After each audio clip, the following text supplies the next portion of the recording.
ವೀಕ್ಷಕರೇ ನಮಸ್ಕಾರ.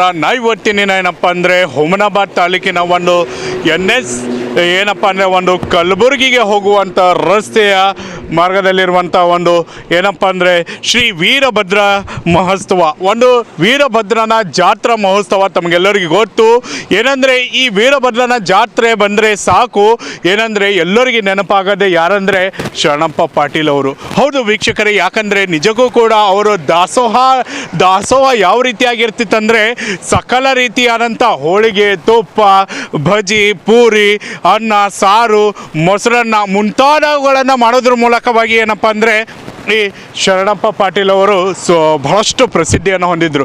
ಸುಮಾರು ನಾಳೆ ಏನಪ್ಪ ಅಂದರೆ ಬೆಳಗಿನ ಜಾವದಲ್ಲಿ ಅಂದರೆ ಬೆಳಗ್ಗೆ 9 ಗಂಟೆಯಿಂದ ಏನಪ್ಪ ಅಂದರೆ ಒಂದು ಅನ್ನದಾಸೋಹವನ್ನು ಏನಂದರೆ ಇದೇ ಪಾಟೀಲ್ ಪರಿವಾರದಿಂದ ಅಂದರೆ ನಾಗಭೂಷಣ್ ಪಾಟೀಲ್ ಪರಿವಾರದ ವತಿಯಿಂದ ಏನಂದರೆ ಶಾಸಕರಾಗಿರ್ಬೋದು, ಅವರ ಸಹೋದರರಾಗಿರ್ಬೋದು, ಶರಣಪ್ಪ ಪಾಟೀಲ್ ಅವರ ಸುಪುತ್ರರಾಗಿರ್ಬೋದು, ಎಲ್ಲರೂ ಕೂಡ ಸೇರಿ ಏನಪ್ಪ ಅಂದರೆ ನಾಳೆ ಇಲ್ಲಿ ಒಂದು ದಾಸೋಹವನ್ನೇ ಏನಪ್ಪ ಅಂದರೆ ಹೋಳಿಗೆ ತುಪ್ಪದ ದಾಸೋಹವನ್ನು ನಾಳೆ ಇಲ್ಲಿ ಒಂದು ಗುಲ್ಬರ್ಗಕ್ಕೆ ಹೋಗುವಂಥ ರಸ್ತೆ ಮಾರ್ಗದಲ್ಲಿ ಮಾಡಲಾಗ್ತಾ ಇದೆ.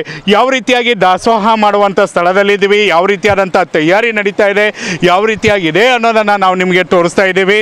ನಾಳೆ ಸರಿ ಸುಮಾರಾಗಿ ಇವರ ದಾಸೋಹವನ್ನು ನೋಡಬೇಕಾದ್ರೆ ಶರಣಪ್ಪ ಪಾಟೀಲ್ ಅವರು ಜಾತ್ರೆಯಲ್ಲಿ ಪ್ರಸಿದ್ಧರು. ಯಾಕಂದರೆ ಇವರು ಸುಮಾರು ಏನಪ್ಪ ಅಂದರೆ ದಾಸೋಹದ ಮೂಲಕವಾಗಿ ಪ್ರಸಿದ್ಧಿಯನ್ನು ಪಡೆದವರು. ನಾಳೆಯ ಒಂದು ದಾಸೋಹವನ್ನು ಸಹಸ್ರಾರು ಸಂಖ್ಯೆಯಲ್ಲಿ ಬರುವಂಥವರಿಗೆ ಯಾವ ರೀತಿಯಾದಂಥ ಒಂದು ಸಕಲ ಸಿದ್ಧತೆಗಳನ್ನು, ಸಕಲ ತಯಾರಿಗಳನ್ನು ಏನಪ್ಪ ಅಂದರೆ ಒಂದು ಪಾಟೀಲ್ ಪರಿವಾರದಿಂದ ಆಗ್ತಾ ಇದೆ ಅನ್ನೋದನ್ನು ನಾವು ನಿಮಗೆ ತೋರಿಸ್ತಾ ಇದ್ದೀವಿ. ತಾವು ನೋಡ್ಬೋದು ನಾಳೆ ನಡೆಯುವಂಥ ಒಂದು ದಾಸೋಹ ಅಂದರೆ ಸಹಸ್ರಾರು ಸಂಖ್ಯೆಯಲ್ಲಿ ನಾಳೆ ಒಂದು ಅಗ್ನಿಯನ್ನು ತುಳಿಯೋದಕ್ಕೆ ಮತ್ತು ಸಹಸ್ರಾರು ಸಂಖ್ಯೆಯಲ್ಲಿ ಒಂದು ರಥೋತ್ಸವ ಕಾರ್ಯಕ್ರಮಕ್ಕೆ ಬಹಳಷ್ಟು ರೀತಿಯಾದಂಥ ತೆಲಂಗಾಣ ಆಗಿರ್ಬೋದು, ಆಂಧ್ರ ಆಗಿರ್ಬೋದು, ನೆರೆ ರಾಷ್ಟ್ರ ಆಗಿರ್ಬೋದು, ಬಹಳಷ್ಟು ರೀತಿ ಕಡೆಗಳಿಂದ ಬರ್ತಾರೆ.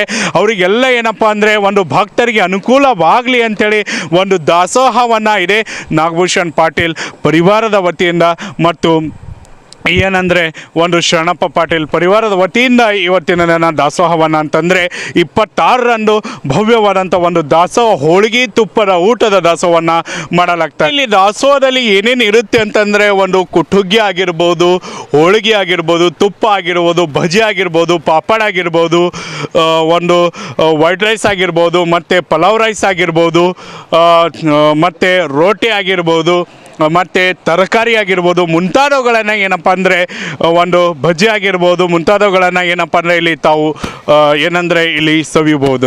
ಹಾಗಿದ್ದರೆ ವೀಕ್ಷಕರೇ, ನಾಳೆ ಏನಪ್ಪ ಅಂದರೆ ಈ ದಾಸೋಹದಲ್ಲಿ ಎಷ್ಟು ಭಕ್ತಾದಿಗಳು ಬರ್ತಾರೆ, ಏನೆಲ್ಲ ಇರುತ್ತೆ, ಯಾವುದೆಲ್ಲ ಇರುತ್ತೆ ಅನ್ನೋದನ್ನು ಸ್ವತಃ ನೀವೇನಾದರೂ ದಾಸೋಹವನ್ನು ಮಾಡಬೇಕಾದ್ರೆ ಇಲ್ಲಿ ಏನಂದರೆ ಒಂದು ಗುಲ್ಬರ್ಗಕ್ಕೆ ಹೋಗುವಂಥ NH65 ಒಂದು ರೋಡ್ನ ಪಕ್ಕದಲ್ಲಿರುವಂತಹ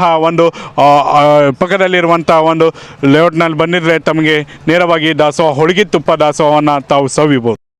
ಗ್ರಾಹಕರ ಸ್ಯಾಟಿಸ್ಫ್ಯಾಕ್ಷನ್ ನಲ್ಲಿ ನಂಬರ್ 1 ತೃಪ್ತಿ ದರದಾಯಕ ಶೋರೂಮ್ ನಿಮ್ಮ SP TVS ಶೋರೂಮ್ ನಿಮಗಾಗಿ ತಂದಿದೆ ಹೊಸ ಮಾಡೆಲ್ಗಳ ಹೊಸ ಬೈಕ್ಗಳು. ರೈತರಿಗಾಗಿ ಅನುಕೂಲವಾಗಿರುವ ಸೂಪರ್ ಎಕ್ಸೆಲ್ ಕೂಡ ಲಭ್ಯ.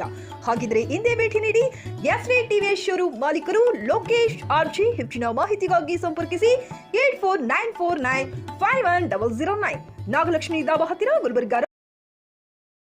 Coat pant, sherwani, suiting, shirting, sari, dress material ಹಾಗೂ ಮದುವೆ ಸಮಾರಂಭಗಳ ಎಲ್ಲಾ ತರಹದ ಬಟ್ಟೆಗಳು ಹೋಲ್ಸೇಲ್ ದರದಲ್ಲಿ ಲಭ್ಯ. ಹಾಗಿದ್ರೆ ಹಿಂದೆ ಭೇಟಿ ನೀಡಿ RK ಫ್ಯಾಷನ್ ಕಲೆಕ್ಷನ್, ಬಸ್ ನಿಲ್ದಾಣ ಎದುರುಗಡೆ, ಹುಮನಾಬಾದ್. ಹೆಚ್ಚಿನ ಮಾಹಿತಿಗಾಗಿ ಸಂಪರ್ಕಿಸಿ 8660601957.